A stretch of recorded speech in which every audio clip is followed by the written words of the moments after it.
One of the main advantages of intraday trading is the speed and greater number of trades compared to medium-term trading. This allows the trader to quickly navigate the setup of the trading system and much faster to understand the effectiveness of the strategies used. Intraday strategies are very diverse in the direction of their trading logic. RSI reverse M5 is an intraday trading strategy. It is universal and can be applied to most of the currency pairs available on the market. It is used on the 5-minute time frame. The strategy is based on the readings of two standard indicators, the RSI and a moving average. They are available in the latest builds of the MetaTrader terminal, and you can download them for free in the indicators section here. Indicator settings. Terms for a buy deal. With this strategy, it is recommended to place the stop loss at a distance of 2 sizes of the candle, which preceded the candle on which the transaction was initiated. In the above example, when the RSI line crossed level 20, the size of the candle is 132 points. So the stop loss in this situation is set at a distance of 264 points from the deal opening price. Some currency traders are extremely patient and love to wait for the perfect setup, while others need to see a move happen quickly, or they will abandon their positions.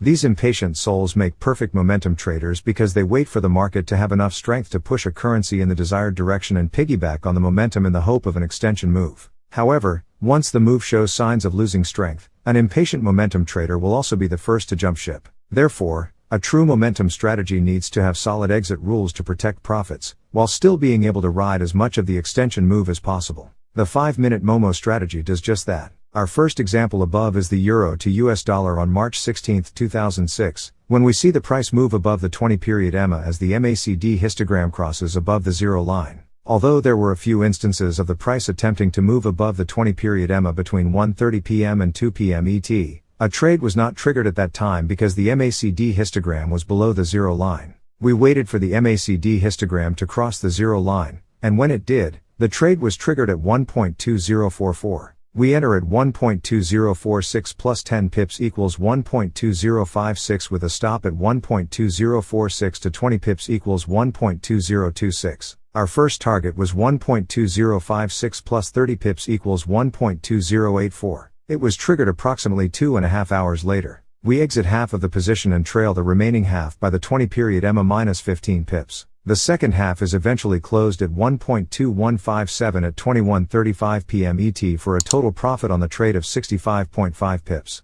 The next example, above, is US dollar to Japanese yen on March 21, 2006, when we see the price move above the 20-period EMA. Like in the previous euro to US dollar example, there were also a few instances in which the price crossed above the 20-period EMA right before our entry point, but we did not take the trade because the MACD histogram was below the zero line. The MACD turned first, so we waited for the price to cross the EMA by 10 pips, and when it did, we entered the trade at 116.67. EMA was at 116.57. The math is a bit more complicated on this one. The stop is at the 20 EMA minus 20 pips or 116.57 to 20 pips equals 116.37. The first target is entry plus the amount risked, or 116.67 plus 116.67 116.37 equals 116.97. It gets triggered 5 minutes later. We exit half of the position and trail the remaining half by the 20-period EMA minus 15 pips. The second half is eventually closed at 117.07 at 18 p.m. ET for a total average profit on the trade of 35 pips. Although the profit was not as attractive as the first trade, the chart shows a clean and smooth move that indicates that price action conformed well to our rules. Short trades on the short side. Our first example is the New Zealand dollar to US dollar on March 20, 2006, shown below. We see the price cross below the 20-period EMA, but the MACD histogram is